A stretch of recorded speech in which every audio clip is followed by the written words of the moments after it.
નમસ્કાર વિદ્યાર્થી મિત્રો, આજે આપણે ધોરણ 7 વિષય ગણિત પ્રકરણ નંબર 11 પરિમિતિ અને ક્ષેત્રફળ નો અભ્યાસ કરીશું. ત્યારબાદ આપણે દાખલા નંબર 8 જો પોલિશ કરવાનો દર રૂપિયા 15 પ્રતિ મીટર સ્ક્વેર 15 પ્રતિ મીટર સ્ક્વેર એટલે 1 મીટર સ્ક્વેરના 15 રૂપિયા હોય તો 1.6 મીટર વ્યાસવાળા વર્તુળાકાર ટેબલની ઉપર સપાટીને પોલિશ કરવાનો ખર્ચ શોધો. તો અહીંયા 15 આ રીતે મીટર સ્ક્વેર એટલે કે 1 મીટર સ્ક્વેરના 15 રૂપિયા. હવે અહીંયા મીટર સ્ક્વેર આપેલું હોય તો યાદ રાખવાનું, મીટર આપેલું હોય તો પરિઘ શોધવાનું, મીટર સ્ક્વેર આપેલું હોય ને તો વર્તુળ એનું ક્ષેત્રફળ શું શોધવાનું? ક્ષેત્રફળ. યાદ રાખવાનું કે મીટર સ્ક્વેર આપેલા એટલે વર્તુળનું ક્ષેત્રફળ શોધવાનું, અને જો એકલા મીટર આપેલા હોય તો શું શોધવાનું? એનો પરિઘ શોધવાનો. તો અહીંયા શું કીધું? વર્તુળાકાર ટેબલની સપાટી પર શું કરવાનું? સપાટીને પોલિશ કરવાનું, એટલે આખી સપાટીને પોલિશ કરવાનું. યાદ રાખજો કે 1.6 મીટર વ્યાસવાળા વર્તુળાકાર ટેબલની ઉપરની સપાટીને પોલિશ કરવાની, આખે બધે પોલિશ કરવાની. એટલે એનું શું શોધવું પડે? ક્ષેત્રફળ શોધવું. કિનારી હોત તો વર્તુળાકાર સપાટી ટેબલની કિનારી હોત ને તો પરિઘ શોધવો પડે, પણ આખી સપાટી કીધી એટલે એનું શું શોધવું પડે? ક્ષેત્રફળ શોધવું પડે. તો જોઈએ આપણે. તો અહીંયા d બરાબર એટલે કે વ્યાસ 1.6 મીટર. હવે વર્તુળના ક્ષેત્રફળનું સૂત્ર શું આવે વિદ્યાર્થી મિત્રો? પાઈ r સ્ક્વેર. તો પાઈ r સ્ક્વેર માટે ત્રિજ્યા શોધીશું. અહીંયા r બરાબર 1.6 ભાગ્યા 2. હવે 1.6 ભાગ્યા 2 એટલે 0.8 મીટર થશે. બરોબર? વ્યાસનું અડધું એટલે ત્રિજ્યા. હવે વર્તુળનું ક્ષેત્રફળ બરાબર પાઈ r સ્ક્વેર. ચલો પાઈ કેટલા લેવાના છે? અહીંયા પાઈની કિંમત આપી છે 3.14 આપી છે. તો અહીંયા લખીશું આપણે 3.14 r સ્ક્વેર. r સ્ક્વેર એટલે 0.8 એનો સ્ક્વેર એટલે 3.14 ગુણ્યા 0.8 ગુણ્યા 0.8. તો અહીંયા 314 છેદમાં 100, 8 છેદમાં 10 અને 8 છેદમાં 10. એટલે 314 ગુણ્યા 164 છેદમાં 1 2 3 4 10,000 આવશે. કેટલા આવશે? 10,000. 1 2 3 અને 4 1 2 3 અને 4 એટલે 10,000 આવશે. હવે જોઈએ આપણે 314 ગુણ્યા 64 0 6 ચોક 24 નો ચોગડો વધી 2 6 1 6 2 8 6 તરી 18 4 ગુણ્યા 4 એટલે 16 વધી 1 4 1 4 ને 5 4 તરી 12 6 5 ને 4 9 8 ને 10 0 વધી 1 8 0 વધી 1 આટલો આવશે બસ 20,096 છેદમાં. હવે અહીંયા જો 20,096 છેદમાં 10,000. તો અહીંયા એનો જવાબ આવશે. અહીંયા 4 પોઈન્ટ આપીશું 1 2 3 અને 4. બરોબર? એટલે જેનો જવાબ આવશે 2.0096 મીટર સ્ક્વેર. અહીંયા જો છેદમાં 10,000 આપણે 1 કેટલા પોઈન્ટ આપીશું? 4 1 2 3 અને 4 એટલે 2.0096 મીટર સ્ક્વેર. હવે એવું કીધું કે 1 મીટર સ્ક્વેરના 1 મીટર સ્ક્વેરને 1 મીટર સ્ક્વેર પોલિશ કરવાનો ખર્ચ કેટલો આપેલો હોય? 15 રૂપિયા. એવું લખ્યું 15 પ્રતિ મીટર સ્ક્વેર એટલે 1 મીટર સ્ક્વેર પોલિશ કરવાનો ખર્ચ બરાબર રૂપિયા 15 માટે 2.0096 મીટર સ્ક્વેર પોલિશ કરવાનો ખર્ચ કેટલા રૂપિયા? તો અહીંયા જોઈએ 2.0096 ગુણ્યા 15 જોઈએ બંનેનો ગુણાકાર કરીએ એટલે જવાબ આવી જશે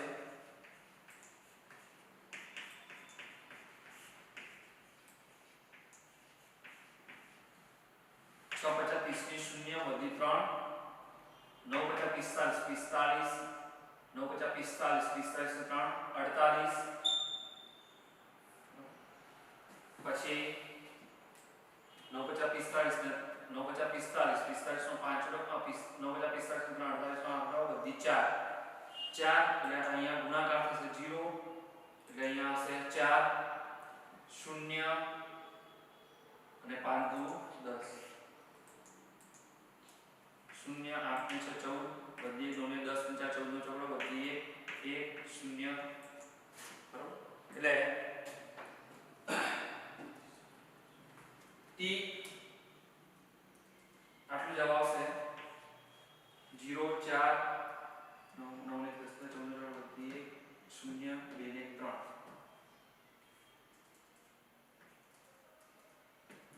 3,01,440 આનો જવાબ આવશે 3,01,440 છેદમાં ક્યાં કેટલા પોઈન્ટ આપવાના છે એ જોઈએ તો અહીંયા જોઈએ 1 4 એટલે અહીંયા આવશે 30.1440 આટલો ખર્ચ થશે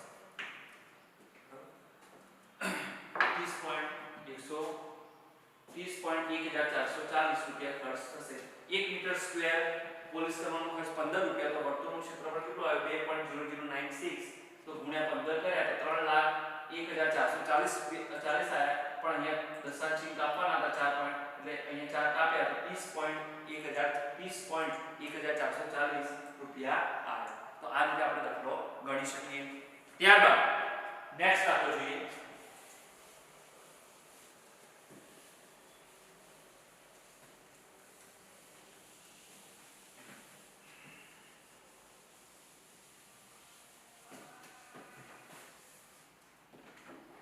ત્યારબાદ દાખલા નંબર 10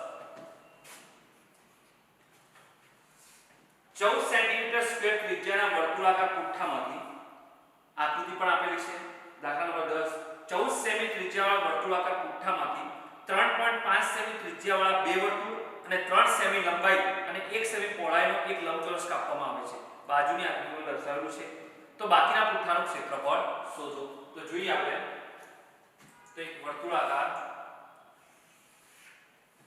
એના અંદર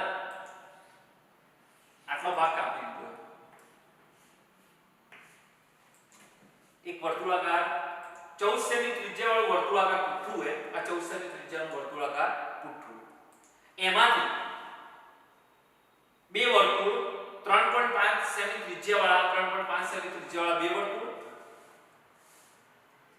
અને 3 સેમી લંબાઈ અને 1 મીટર પહોળાઈ વાળો એક લંબચોરસ કાપવામાં આવે છે તો બાકીના પુઠ્ઠાનું ક્ષેત્રફળ એટલે આ આખું પુઠ્ઠાનું ક્ષેત્રફળ શોધવાનું ત્યારબાદ આ બંનેના ક્ષેત્રફળ લંબચોરસનું ક્ષેત્રફળ ત્યારબાદ આ બંનેનો તેના સરવાળો કરીશું અને પછી કુલ ક્ષેત્રફળ એમાંથી પછી બાદબાકી કરીશું એટલે બાકીના પુઠ્ઠાનું ક્ષેત્રફળ મળશે આ દાખલો બહુ સમજવામાં પહેલા કુલ પુઠ્ઠાનું ક્ષેત્રફળ શોધીશું ત્યારબાદ બાકીના બે વર્તુળનું પછી લંબચોરસનું પછી આ બે વર્તુળ અને લંબચોરસ બંનેનો સરવાળો કરીશું અને પછી ટોટલ માંથી એ જે આ બંનેનો સરવાળો થયો એ બાદ કરીશું ત્યારે આપણને બાકીના પુઠ્ઠાનું ક્ષેત્રફળ મળશે તો જોઈએ આપણે તો અહીંયા ત્રિજ્યા આપેલી છે 14 સેમી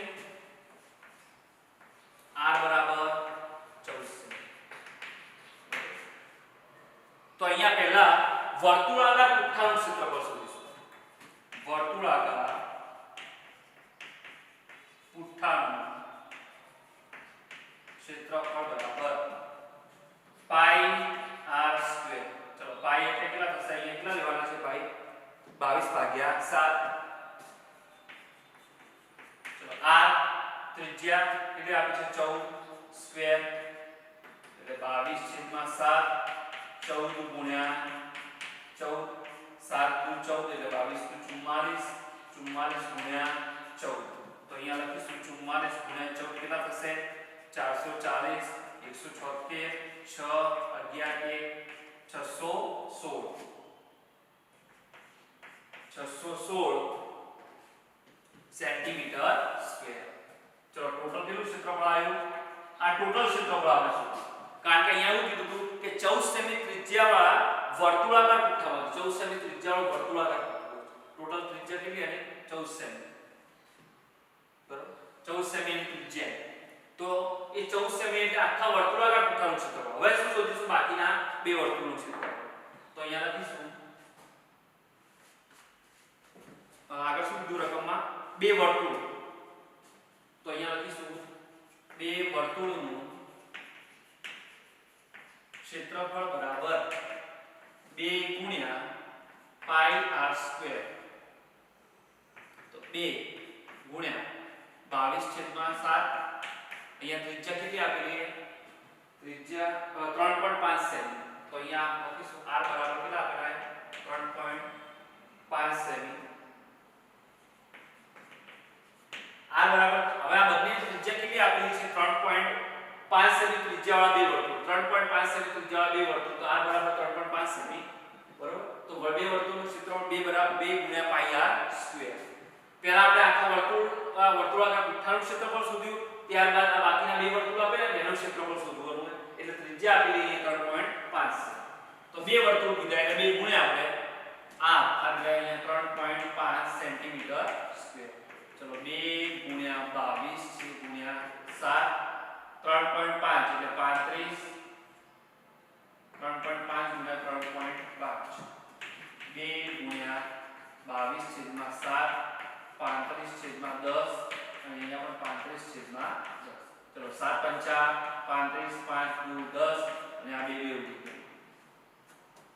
બરોબર, અહીંયા પણ જો 7 પંચા 35 એટલે 2 વધ્યા 2 એટલે 11. બરાબર, એટલે 11 × 77 સેન્ટીમીટર સ્ક્વેર. હવે આપણે જોઈશું લંબચોરસનું ક્ષેત્રફળ. તો લંબચોરસનું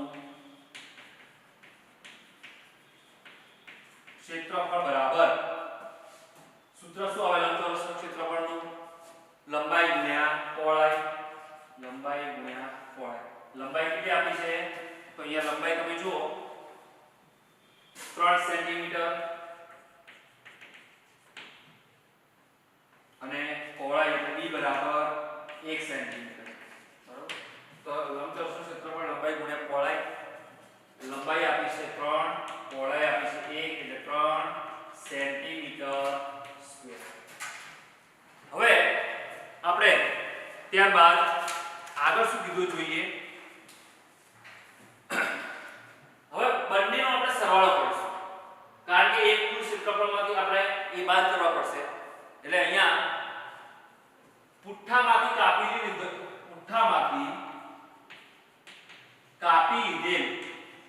કાપી લીધેલો કુલ ભાગ બરાબર પુઠ્ઠામાંથી કાપી લીધેલો ભાગ બરાબર પુઠ્ઠામાંથી કાપી લીધેલો ભાગ એટલે બે વર્તુળ અને લંબચોરસ. તો અહીંયા લખીશું 77 + 3 એટલે કેટલા થશે? 80 સેન્ટીમીટર સ્ક્વેર. ત્યારબાદ આપણે જોઈએ અહીંયા ક્ષેત્રફળ આપણે લખી દઈએ 616 પુઠ્ઠાનું કુલ પુઠ્ઠાનું ક્ષેત્ર. હવે પુઠ્ઠામાંથી કાપી લીધેલો કુલ ભાગ બરાબર છે આ 77 + 3 એટલે 80 સેન્ટીમીટર. હવે પુઠ્ઠામાં બાકી રહેલો આપણે શું શોધવાનું? બાકીના પુઠ્ઠાનું ક્ષેત્રફળ. એટલે બાકીના પુઠ્ઠાનું ક્ષેત્રફળ બરાબર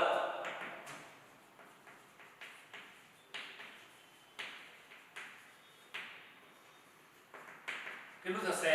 616 - 80.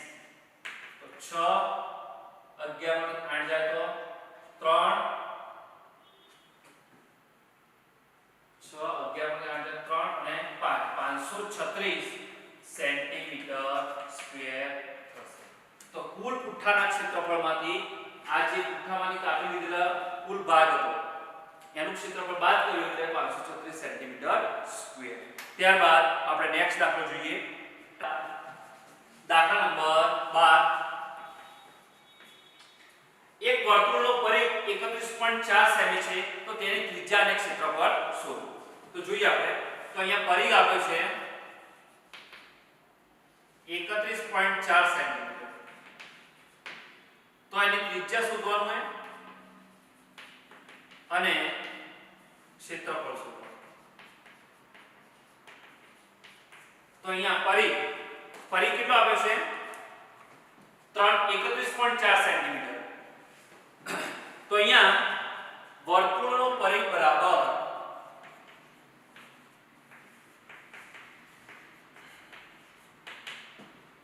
કેટલો આપેલો છે 31.4. હવે વર્તુળના પરિઘનું સૂત્ર 2 પાઈ r 31.4 2. હવે પાઈ ની કિંમત કેટલી લેવાની છે? પાઈ ની કિંમત અહીંયા કીધું છે 3.14 લો. તો અહીંયા લખીશું 3.14. ત્રિજ્યા શોધવાની છે 31.4. અહીંયા 2 ગુણ્યા 314 છેદમાં 100 ગુણ્યા r બરાબર 31. એટલે અહીંયા પણ 314 છેદમાં 10. હવે જો અહીંયા આપણે ઉડાડતા નથી કારણ કે અહીંયા 314 આપ્યા 314 એટલે r બરાબર અહીંયા 100 ને અહીંયા ગુણી દઈશું 314 છેદમાં 10 ગુણ્યા 100. અહીંયા r બરાબર આ 100 ને ઉપર લઈ જઈશું એટલે છેદવાળા જે પદ હશે એ ઉપર જશે અને અંશવાળા જે હશે એ છેદમાં આવશે. તો અહીંયા r બરાબર 314 અહીંયા 100 બરાબર છેદમાં 10 અહીંયા 10 આપેલા એ નામ રાખીશું અને 100 ઉપર લઈ ગયા 314 છેદમાં 10 100 ઉપર લઈ ગુણ્યા 2 ગુણ્યા 314 એટલે આ 314 ઉડી ગયા બરાબર. આ 0 0 એટલે r બરાબર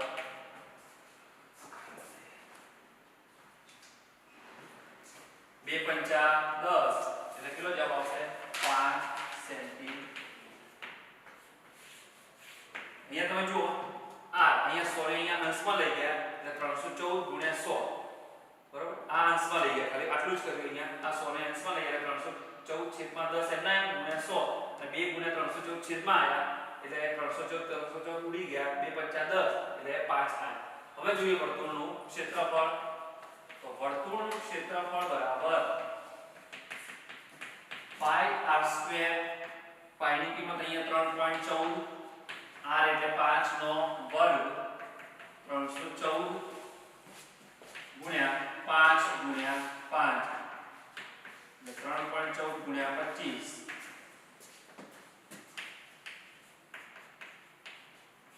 0 4 8 2 का 2 3 નું 6 5 20 0 વધી 2 5 का 5 2 7 અને 5 કરી 15 0 8 ને 7 15 નો 5 વધી 5 ને 2 7 ને 8 અને 6 ને 2 6 ને 1 7. તો અહીંયા આવશે 7850. હવે બે દશાંશ ચિહ્ન આપીશ 1 અને 2 એટલે 78.50. કેટલો જવાબ આવશે 78.50 સેન્ટીમીટર. એકમ લખીશું આપણે સેન્ટીમીટર સ્ક્વેર. ત્યારબાદ આપણે નેક્સ્ટ દાખલો જોઈએ.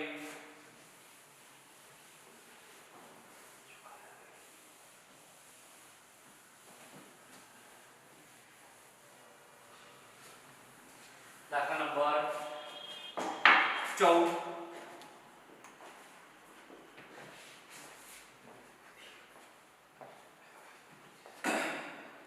એક વર્તુળાકાર ફૂલના બાગનું ક્ષેત્રફળ 314 મીટર સ્ક્વેર છે. બાગના કેન્દ્રમાં મૂકેલા પાણી છાંટવાનું મશીન 12 મીટર ત્રિજ્યાવાળા વર્તુળાકાર ભાગ પર છાંટી શકે છે. તો આ મશીન આખા બાગને પાણી છાંટી શકે છે. જોઈએ તો અહીંયા બાગનું ક્ષેત્રફળ તમને આપી દીધું છે અહીંયા 314 મીટર સ્ક્વેર. તો અહીંયા ક્ષેત્રફળ કેટલું આપ્યું છે 314 મીટર સ્ક્વેર. આ બાગના કેન્દ્રમાં મૂકેલું પાણી છાંટવાનું મશીન 12 મીટર ત્રિજ્યાવાળા વર્તુળાકાર પાણી છાંટી શકે એટલે આને આપણે શું શોધવી પડશે? ત્રિજ્યા શોધવી પડશે. કારણ કે વર્તુળાકાર ભાગ હોય એના કેન્દ્રમાં મૂકેલું મશીન હોય તો પહેલા એનું ક્ષેત્રફળ શોધીશું. હવે કેટલા ભાગમાં છાંટી શકે એ આપણે જોવું પડે. તો જોઈએ આપણે. તો અહીંયા વર્તુળાકાર ભાગનું ક્ષેત્રફળ શોધીશું. તો વર્તુળાકાર ભાગનું ક્ષેત્રફળ બરાબર કેટલું આપેલું છે? 314. હવે ભાગનું ક્ષેત્રફળનું સૂત્ર શું? પાઈ r સ્ક્વેર બરાબર 314. અહીંયા પાઈ ની કિંમત કેટલી લેવાની છે? પાઈ ની કિંમત 3.14. અહીંયા લખીશું 3.14 ગુણ્યા r સ્ક્વેર બરાબર 314. અહીંયા 314 પોઈન્ટ દૂર કરીએ એટલે 100 ગુણ્યા r સ્ક્વેર બરાબર 314. અહીંયા 100 ને અંશમાં જશે 314 ગુણ્યા 100 અને આ 314 છેદમાં આવશે એટલે આ બંને ઉડી ગયા. r સ્ક્વેર બરાબર 100. હવે 100 એટલે 10 નો વર્ગ.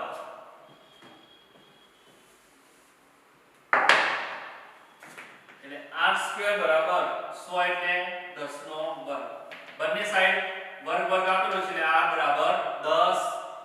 અહીંયા એકમ આવશે મીટર. તો ત્રિજ્યા આપણને મળી હતી 10.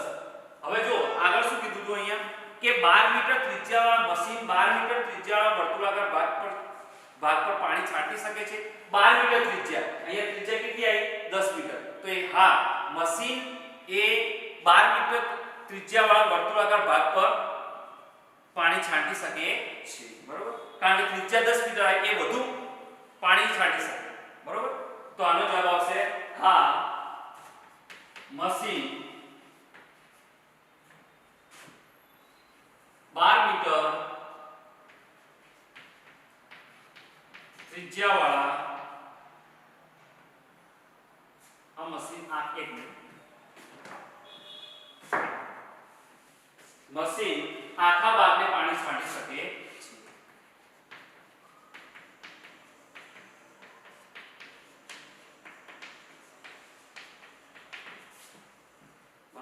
આખા ભાગને પાણી છાંટી શકે છે કારણ કે ત્રિજ્યા એની 10 મીટર આવી. બરોબર? ને અહીંયા એવું કીધું હતું કે 12 મીટર ત્રિજ્યાવાળા વર્તુળાકાર ભાગ પર પાણી છાંટી શકે મશીન છાંટી શકે છે. એટલે આનો જવાબ આવશે અહીંયા 10 આવ્યો તો હા મશીન આખા ભાગને પાણી છાંટી શકે છે. ત્યારબાદ આપણે એક દાખલો જોઈએ.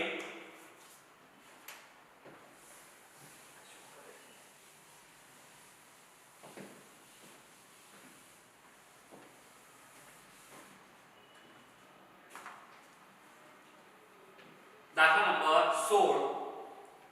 315 મીટર અંતર કાપવા માટે 352 મીટર અંતર કાપવા માટે 28 સેમી ત્રિજ્યાવાળા પૈડાએ કેટલા આંટા ફરવું પડે અને પાઈ બરાબર 22/7. તો 352 મીટર અંતર કાપવા માટે 28 સેમી ત્રિજ્યાવાળા પૈડાએ કેટલા આંટા ફરવું પડે? તો જોઈએ અહીંયા ત્રિજ્યા બરાબર 28 સેમી. હવે અહીંયા પૈડાએ કેટલા આંટા ફરવું પડે? આ પૈડું હોય આંટા ફરવું પડે એટલે શું શોધવું પડે? પરિઘ શોધવો પડે. શું શોધવો પડે? પરિઘ. તો અહીંયા શોધીશું પૈડાનો પરિઘ બરાબર 2 પાઈ r. તો અહીંયા 2 ગુણ્યા પાઈ ની કિંમત 22/7 લેવાના. તો 22/7 અને ત્રિજ્યા આપેલી છે 28. 7 ચોક 28 એટલે 22 નું 44 ગુણ્યા 4 એટલે 4 16 એટલે 176 સેન્ટીમીટર. પણ અહીંયા એવું કીધું કે 352 મીટર અંતર કાપવાનું. 352 મીટર અંતર કાપવાનું હોય એટલે શું કરીશું? અહીંયા સેન્ટીમીટર આપેલું હોય તો જે 352 મીટર કીધું હોય તો અહીંયા શું કરીશું? 1 મીટર બરાબર 100 સેમી. તો અહીંયા 352 મીટર બરાબર કેટલા? તો 352 ગુણ્યા 100 એટલે 35200 સેન્ટીમીટર. હવે પૈડાનો પરિઘ એટલે આપણે જે પૈડાનો પરિઘ શોધ્યો તો એક આંટો ખરો કહેવાય. પૈડું એક આંટો ફર્યું કહેવાય. જે આપણે ફરી શોધ્યો એટલે પૈડું એક આંટો ફર્યું કહેવાય. તો અહીંયા કેટલા આપેલા છે? 35200 સેન્ટીમીટર. તો 35200 સેમી જ્યારે આંટો ફરે ત્યારે કેટલો આંટો ફર્યો કહેવાય, બરોબર? એ આપણે જોઈએ. તો અહીંયા દાખલાની અંદર આપણે જોઈએ કે 176 સેમી અંતર કાપતા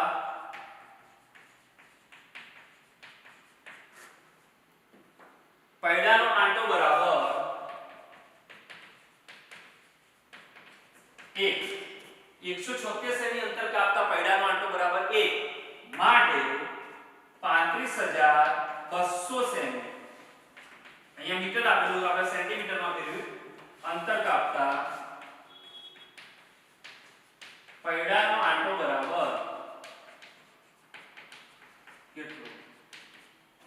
તો અહીંયા 35200 છેદમાં 176. તો અહીંયા તમે જુઓ 35200 છેદમાં 100, 35200 છેદમાં 176 એટલે 176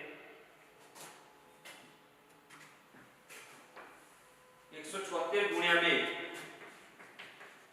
14 12 વધી 1 7 14 1 15 નો 5 વધી 352 આવશે. તો અહીંયા તમે જુઓ 1 2 અને પાછળ 2 મીટર એટલે 200 આંટા આવશે.